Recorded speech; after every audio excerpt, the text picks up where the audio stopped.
Hello বন্ধুরা, good morning. দেখতে দেখতে বাড়িতে আসলাম 4 দিন হয়ে গেল। আর আজ সকালবেলা মা টিফিনে দিয়ে দিয়েছিল পাউরুটি, তার সাথে বানানা, আর ছিল ডিম সেদ্ধ। ডিম সেদ্ধটা অবশ্য আমি পরেই খেয়েছিলাম, সেটার আর ভিডিও করা হয়নি। এদিকে আমাদের কারি পাতার গাছটা দেখেছো কত বড় হয়ে গেছে। আর এই যে পিয়ারা গাছ, এতদিনে পিয়ারা হচ্ছে, যখন আমার বিয়ে হয়ে গেল তারপর। আমাদের বাড়িতে যত ফুল গাছ যত্ন নিত মা আর বাপি, কিন্তু গাছ আনতো আমার দিদি। আমার দিদির আবার বড্ড প্রিয় গাছ লাগানো, দিদার থেকে শেখা।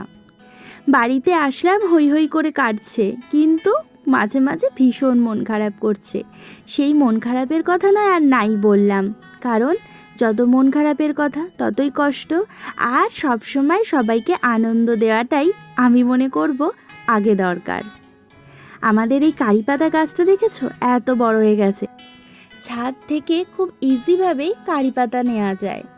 আজ আমার সারাদিন কিচ্ছু করতে ইচ্ছা করছে না, ঈশানের যেটুকু করার করে দিয়ে শুধু মনে হচ্ছে আকাশের দিকে চেয়ে থাকি, কারণ আকাশের মুখ প্রচণ্ড ভার, কখন যে ঝপঝপ করে নেমে পড়ে তার কোনো ঠিক নেই।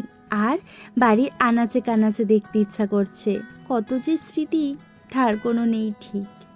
এদিকে মা আজকে সন্ধেবেলা এগরোল খাওয়ানোর জন্য ব্যস্ত হয়ে পড়েছে, কারণ সঞ্জয় আর আমি ভীষণই এগরোল পছন্দ করি।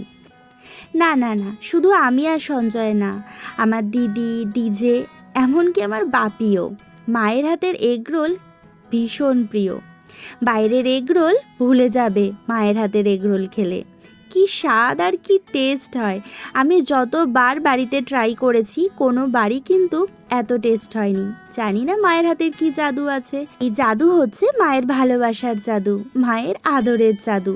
তাই আমি যতবারই ট্রাই করি সেই টেস্ট আনতে পারি না।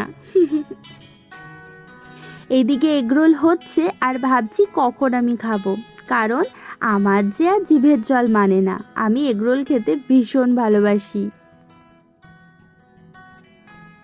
বাইরে অর্থাৎ রেস্টুরেন্টের এগরোল আমার এখন অতটা পছন্দ না, কারণ আমি সব সময় যখনই আগে খেয়েছি মায়ের হাতেরই এগরোল খেয়েছি।